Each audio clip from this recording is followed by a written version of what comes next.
Hello everyone, my name is Rose Romandi and welcome back. In this video, we are going to redefine grace again one more time and basically nail it in our understanding, in our mind. So it's just such a powerful concept in the New Testament. And this morning when I woke up and I was getting ready to record the video today, I was just receiving so loads of revelation on grace. And believe me, I've studied grace hours upon hours, and it's interesting that every single time that we go to grace, we visit the grace subject, something new opens up for us, and that's why it makes it so alive and powerful. So for so long, basically, we were told that grace is receiving what we don't deserve. So hopefully by now, as you have gone through the series of the Unending Grace, that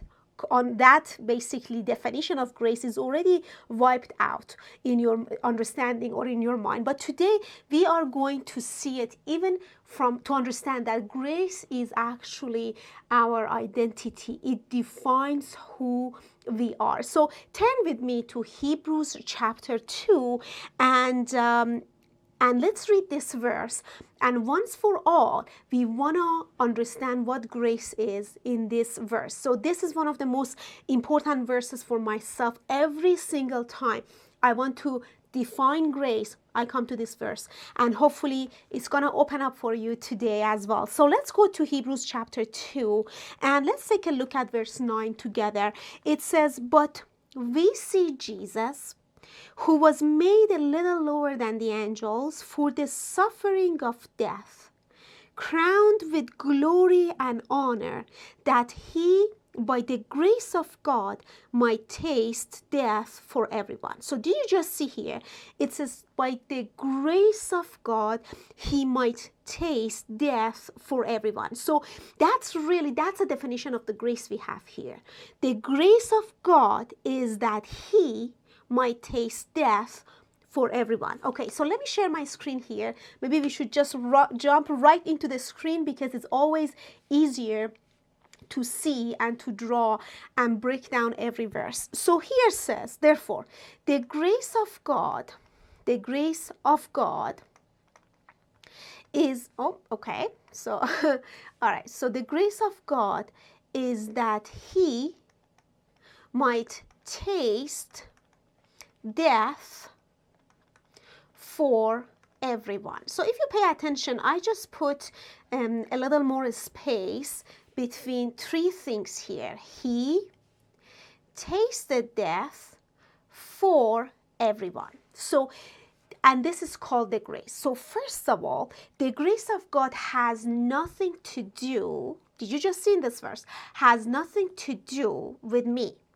In that verse, it says the grace of God is that he tasted for me. Okay, so therefore, the grace of God is that he did something for me. Okay, so what we were like under the law, or let's put the definition of the law. So the law is I do for me. So this is what happened. This is a difference between the law and the grace. So the law puts you into the focus. Did you just see? I do it. But the grace says he did it.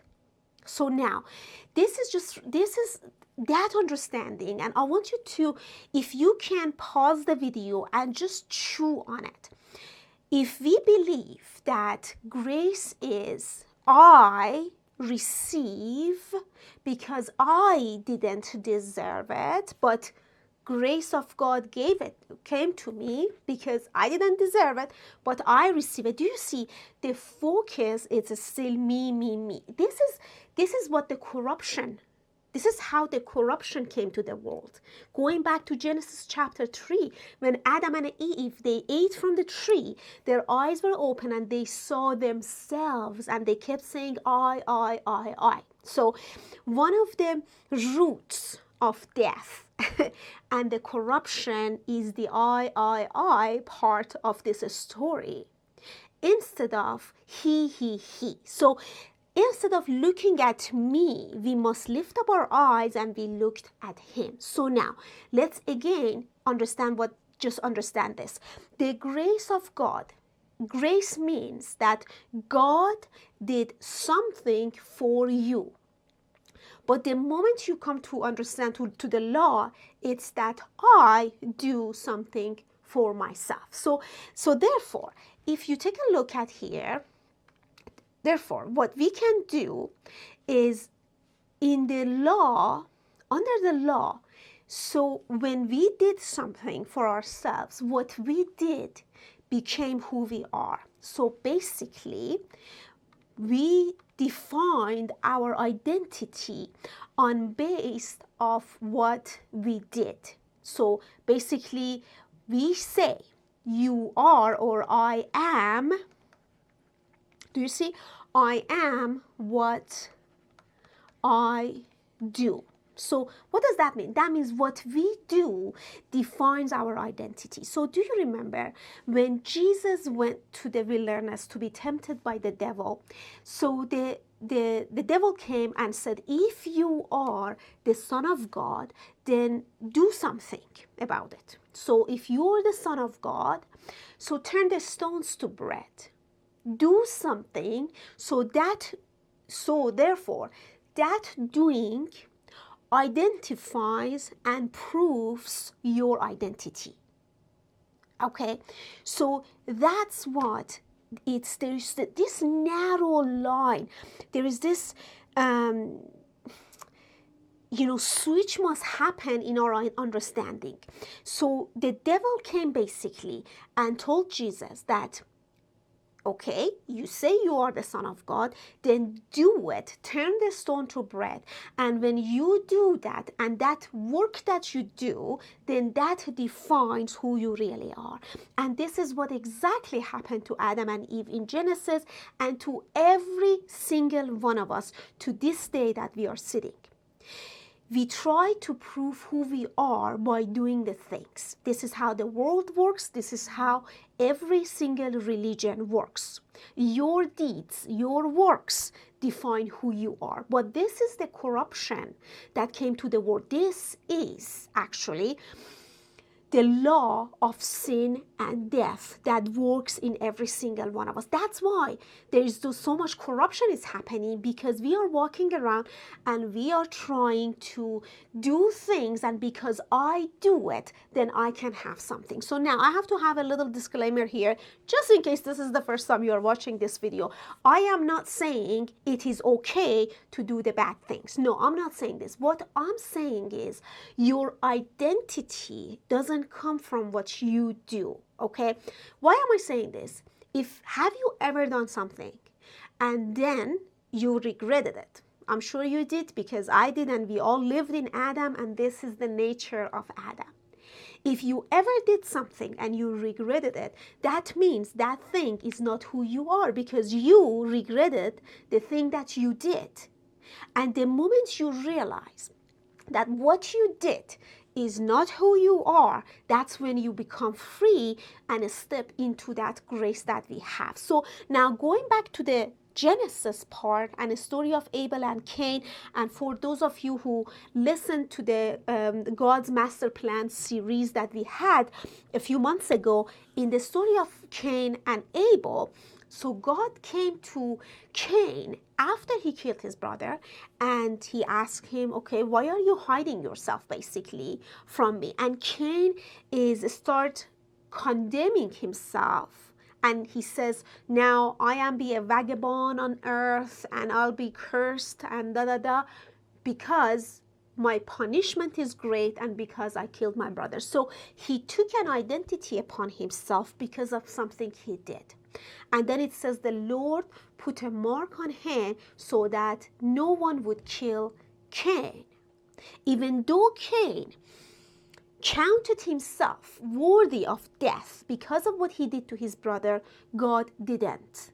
God didn't counted him worthy of death. That's why he put a mark on Cain so no one can kill him. Why? Because there is the grace of God that defines every man and identity of every man that we are going to see it today. So therefore, grace is what he did for me, and the law is what I do for me. One brings life and one brings death. Both of them defines our identity. Why? Because when you come to the grace, basically, if he did for me, then I must be something. So I'm going to show you the verse, but let me write it down here. So the grace says, now, I am who I am. Okay, so this is the two different understanding of the identity. If you know yourself according to what you do, you're gonna say, I am what I do. But if you know yourself according to what God did for you, you're gonna say, I am who I am. Okay, so let me show you actually the verse. So if you go to 1 Corinthians chapter 15, and 1 Corinthians chapter 15, our brother Paul here is actually saying the same thing. Look at verse 1 Corinthians 15, look at verse 10. It says, by the grace of God, I am what I am, or I am that I am. Okay, do you know that this is the exact wordings or the phrase that God used to introduce himself to Moses? So in Exodus chapter 3, when God appeared to Moses, Moses asked him, who are you? And God said, I am that I am.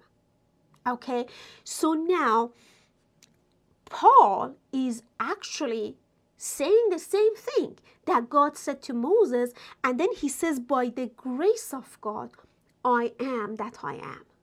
Do you see? Paul says, okay, the grace of God is defining for me, I am that I am. I am not what I do. Okay, so now, usually in the mind of a religious mindset, basically, this is blasphemy. You know, God is the great I am. And now Paul comes here and says, I am. Okay, and I remember for myself, when I read this verse, it sounded so blasphemous because, oh, he is the great I am. But we must understand this, that everything God is, let me say this. You want to write it down somewhere. Hopefully you have your pen and pencil or whatever ready. Write it down. Whatever God is and whoever he is your true identity. Okay, so the Son is the manifestation of God. The Son is the visible image of the invisible God. So Jesus walked around and Jesus said, I do what I see my Father is doing. I am what my Father is, basically. If you see me, you have seen the Father. So what are we seeing here? And you know, usually I'm gonna stress you a little, and hopefully you incline your ear to hear what the Spirit says. Okay, we are not here to exalt man to be a God. Okay, we are here to find who we are because we are in Him. Okay, so now I want to stretch your understanding a little here, and to say this to you. Every manifestation of who God is, every time God showed himself to someone in the Old Testament, in the New Testament, in the person of Jesus Christ, it's the revelation of who you really are. Okay, so now what are we seeing here? What we see when God came to Moses and said, I am that I am, it was a revelation of who Moses actually is. It was a revelation of who the man in Christ is. It was the revelation of the man that God is mindful of him, who we really are. And you know, years and years we took upon ourselves the false identity of Adamic nature, and when we come to the true understanding of who we are, we freak out because we are like, oh, this is blasphemy. And while this is not, this is revealing the true nature of who we are. And the reason is that you can actually start living in it. Okay, if you are a king of a kingdom somewhere, but you don't know about it, then you're not going to reign and you're not going to be the king and you're not going to do anything. You're going to live probably like a beggar and not like a king, right?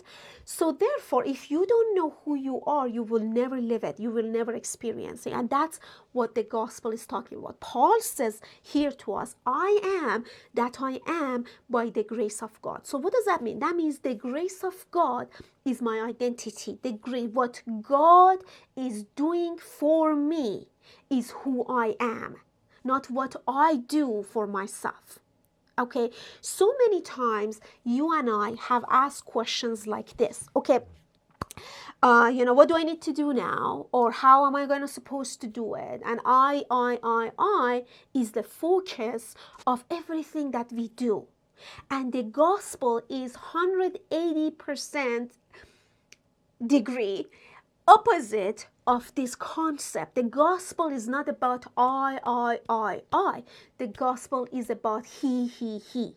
So as long as you are focused on, okay, how am I supposed to do this? How am I measuring this I, you have lost the sight of who he is. Why? Because the moment you see him, he becomes that identity to you, and then you find yourself living in a life that you actually are supposed to live. So now, let me just take you to Hebrews chapter 2 again, and let's take a look here. So we just read in verse 9 that by the grace of God, he tasted death for everyone. So first of all, the grace of God did something for me. Okay, so grace of God is he did something for me.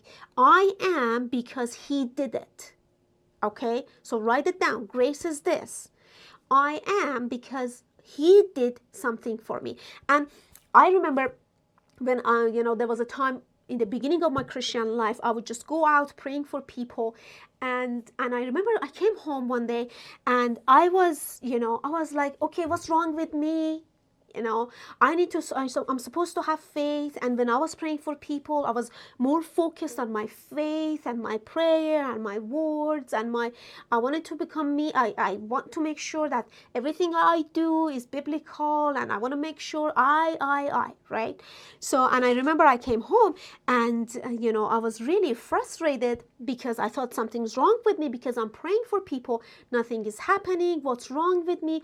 What do I need to do, God, now? If you finish this, why am I not seeing it happening? Okay, and the Lord take me to these verses. Look at verse 9. What did we see here? It says, but we see Jesus. Okay, so this is the important, but why is it saying, but we see Jesus? Look at verse 8, the verse before that. Sometimes I read the Bible backward, okay? So it's gonna help us to understand what's happening here. So look at verse 8. It says, you have put all things in subjection under his feet. Okay. So if you don't continue reading this, you think that it's talking about Jesus here. Okay? So you put all things in subjection under his feet. Let's continue reading. And it says, for in that he put all in subjection under him, he left nothing that is not put under him. So let's wait here. By the time you get here, you probably think still that he's talking about Jesus, because everything is under the feet of Jesus, which is the truth.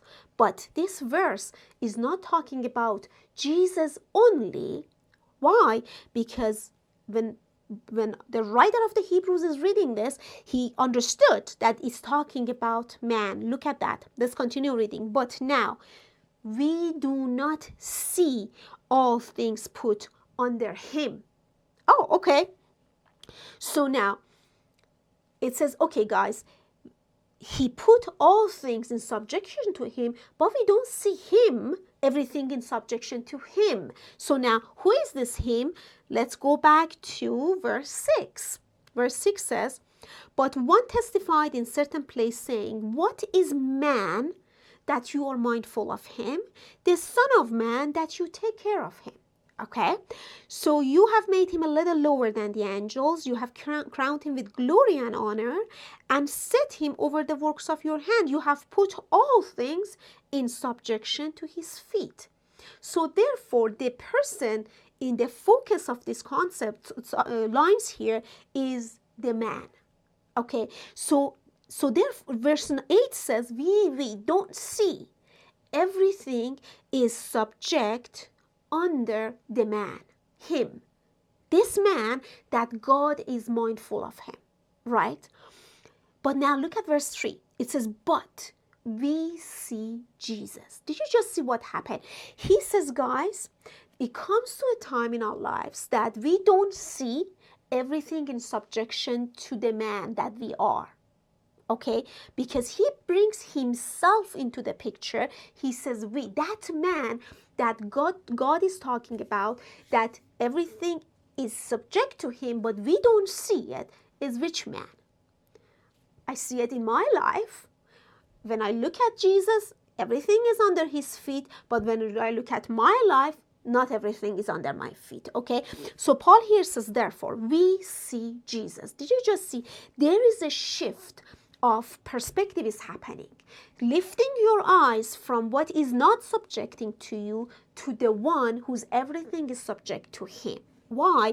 Because all of a sudden there is a new identity comes to the picture. So verse 9 says, but we see Jesus, who was made a little lower than the angels, suffering of death, crowned with glory and honor, by the grace of God might taste death for everyone.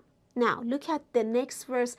It's the most powerful verse. It says, for it was fitting for him, for whom are all things and by whom are all things, in bringing many sons to glory, to make the captain of their salvation perfect through suffering. Okay, hold on. Bringing many sons to glory through the one who suffered. Verse 9 told us the one who suffered was who? Jesus. We see Jesus who suffered the death. Are you following here with me? Therefore, do you see grace? He suffered so that he can lead the sons to the glory. How is it suffer? How is it happening? The verse before that told us grace of God made him suffer for everyone. So how the leading is happening there? If you read in the context, the leading of sons to the glory is through grace, right? Because he suffered for you, and that's the grace of God that comes to you and leads you to the glory. But I want you to circle the word sons here. Okay? Did you see verse 8 and 9 says, we don't see it, we don't see it, we. Okay? Verse 9 says, but we see Jesus. It's interesting. Circle the word we in verse 9 and circle the word sons in verse 10. Did you just see? There is a transition of identity from a place of, oh, we don't see things under our feet, into the transition of you are a son that is being led to the glory. So therefore, the moment you see Jesus, okay, the one who suffered and amazing stuff, then you realize, oh my gosh, everything that just happened, he did it for me, and that's the grace of God. Because I must be something that I don't know I am. Let me put it this way. I must be worthy to receive it. Verse 10 says, it was fitting for him. It was fitting for God. He had to do this because you are one with him. You are receiving it not because you don't deserve it, because actually you do deserve it. Why? Because you are one with him. You are part of him. You are his bone, his flesh. I told you, whoever he is who you are because you are one with him. Okay, and now I want to show the next verse, but sometimes we have people like, okay, so you can't really say that because that really makes us God manifested in flesh. And I'm like, yeah, this is the gospel. You are supposed to be God seen in flesh. This is the glory of God. This is what God is working. God wants to show himself in you, in your life, in your thoughts, in your words, in the expression of your eyes, in your laughing, in your crying, in your body, in your whatever. Everything that you are, he wants to be dripped. He wants to be seen in it. So now look at this. Look at verse 11. It says, for both he who sanctifies, okay, who sanctifies? The one who died, and those who are being sanctified. Who are those who are being sanctified? Those who are being led to the glory. So those both who sanctifies and those who are being sanctified are all of one. So it was fitting for him. You were worthy of the death of Jesus. You were worthy of the receiving of the grace. You are worthy of the grace of God. So here says why? Because this person who is sanctifying you and the person who's being sanctified, they are of one. Okay, now the question is, what is this one here? And how does this sanctification is happening? Look at this. They are of one, for which reason he is not ashamed to call them brethren. So did you just see that? They are of one of Father. They are one from a Father, because he who sanctifies and he who is being sanctified, they are brothers. So that means they are from one Father. Okay, did you just see what happened? It says, okay, it was actually fitting for him to do whatever he did because you were worthy of him, because you came out of him. So now I want to ask you this question, and probably maybe this is the perfect place for me to end this video and leave you with this discussion around this subject. The one who is sanctifies and those who are being sanctified, what is he sanctifying with? And how are he sanctifying people? I'm going to give the answer, but I want you to do the discussion in your home groups or with whoever you can or you want, is this, that he who sanctifies. The verse before that, he told us how he sanctifies. He sanctifies through the suffering of death because he became perfected. The verse before that, the suffering of death is actually the grace of God. How is he sanctifying? He sanctifies the sons of God by the grace of God. How are you becoming sanctified? By the grace. So grace is what sanctifies you. From what? From I am what I am, to cleanse you from I am what I do. So grace cleanses your identity, makes your conscience wiped clean from believing of I am what I do into I am what I am. So he's sanctifying the sons of God through the grace. He's leading them into the glory because they are being washed clean from the false identity of I am what I do to the true identity of I am. So, and that's how, when you believe this, when you realize, no, I am because of what he did, that's when you step into the greater experience of the identity. And so many people have asked us before, or I asked this from myself, until this concept of grace started opening up for us. And I told you the story. Why is it that I prayed and it didn't happen? And after I had the revelation of this, I realized that I don't care anymore why it didn't happen. I need to know why it must happen. Because that brings you into the true identity. I don't ask questions anymore, why it didn't happen, why I'm not seeing things under my feet. If you are still there, you're still in verse 8.